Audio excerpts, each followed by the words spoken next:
Welcome back. In this video, we're going to read files and write two files just like before, but instead in an asynchronous way. So let's add some comments here before. So this is the blocking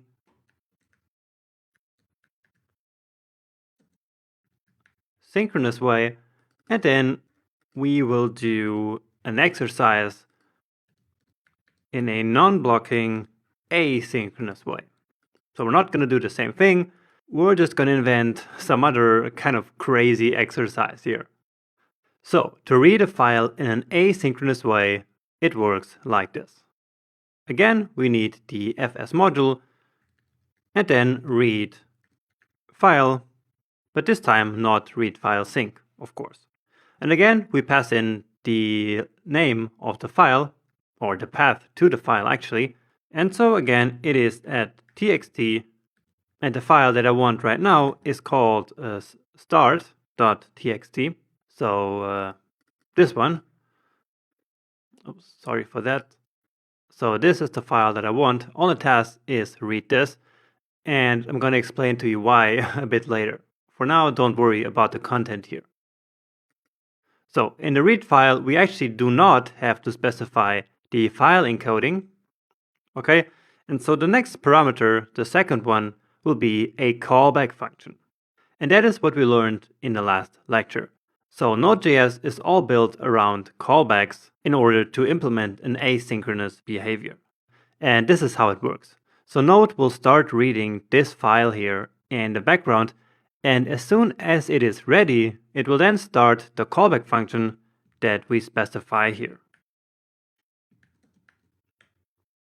Okay, and it calls this callback function with two arguments. The first one is the error, and the second one is the actual data. Okay, so this error first callback style is very typical in Node.js. Okay, so many times the first parameter in a callback will be the error in case there was any, and the second one will then be the data itself. What matters here is that the error is usually always the first one. Okay, and so just to test it out for now, let's simply log to the console the data.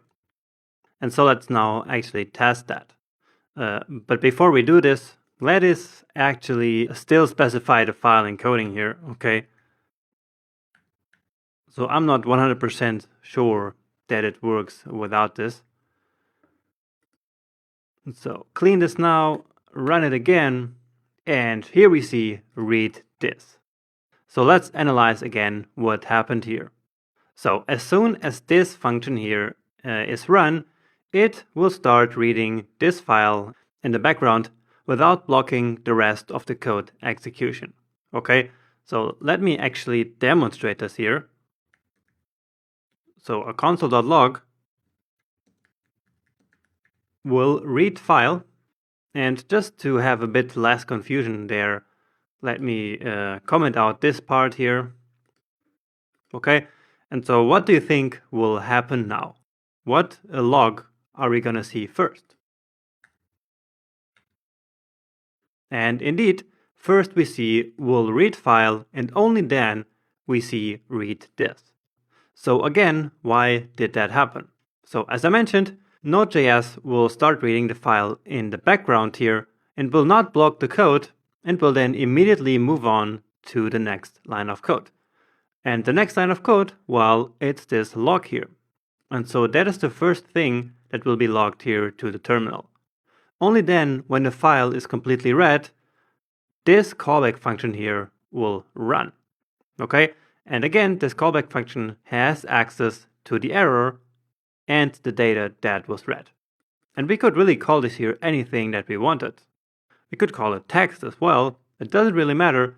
All that matters is that it is the second argument in this callback function.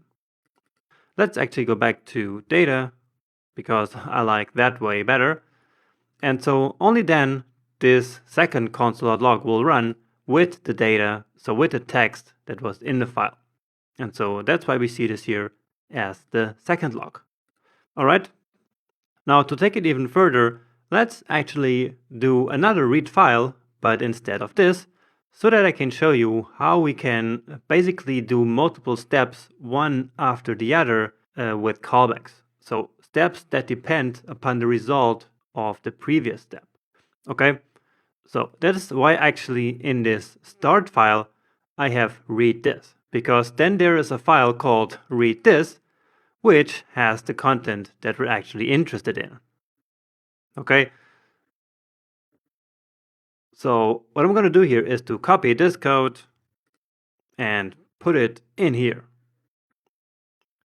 I'm going to call this one data1 and then data2. And the result of the second step, so the second file read, will depend on the first one.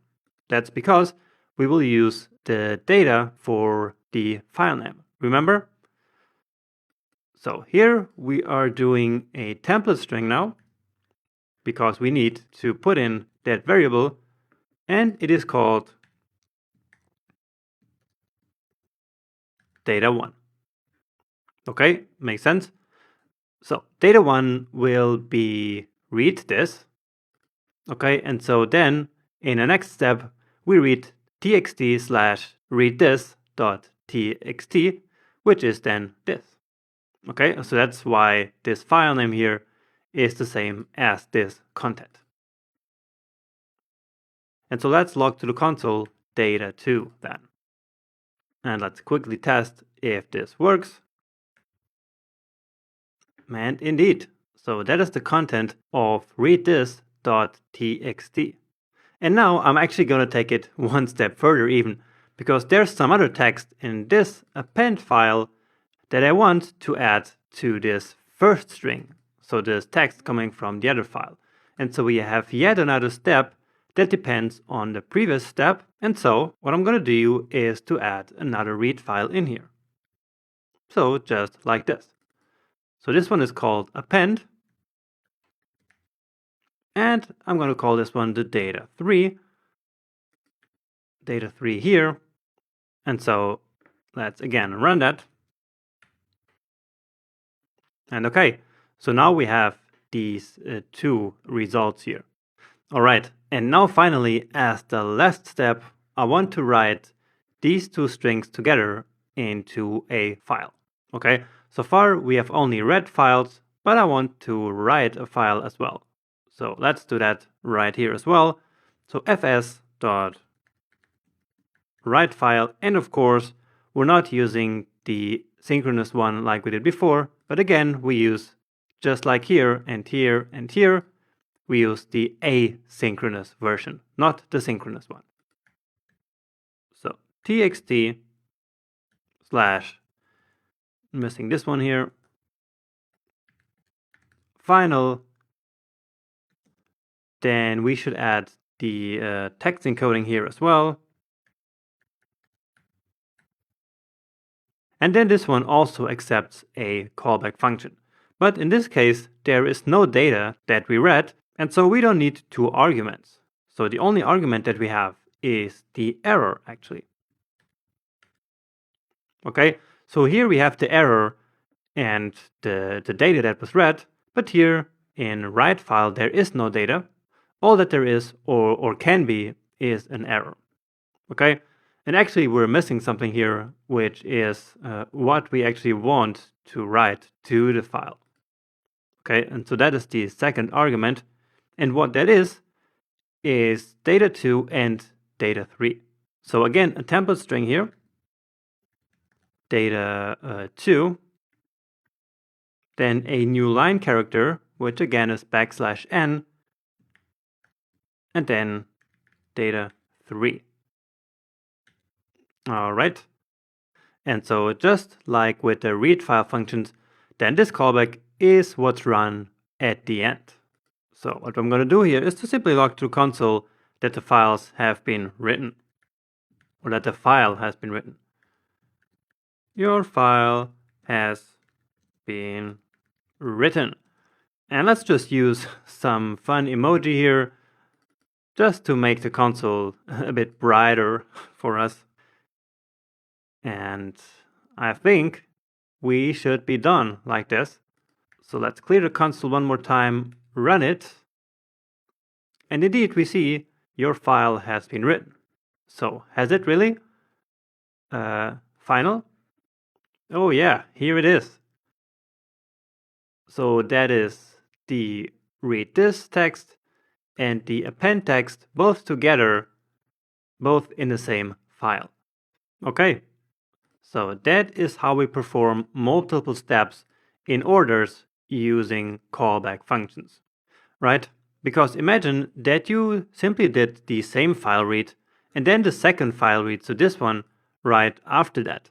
Well, how would you then get access to the data from the first one, right? And so that is how this pattern emerges. It actually has its own name, and I think I mentioned that in the last video. It is called callback hell, and there are some solutions to make this code here more readable and better to understand. But for now, that doesn't matter at all for you. What matters is that Node.js is built around this philosophy of callbacks. So that is how Node.js implements asynchronous operations, by calling callbacks as soon as the operation that it's doing has been finished. And by the way, this way of writing functions that you see here, again, in case you're not familiar with it, it is the new ES6 syntax as well. Okay, so again, I hope that you are familiar with ES6 at this point, and so that all of this makes complete sense to you.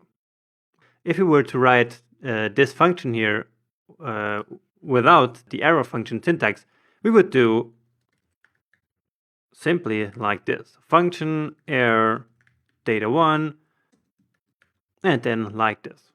So that is a normal function, let's say an old-fashioned function, and the new version works like this.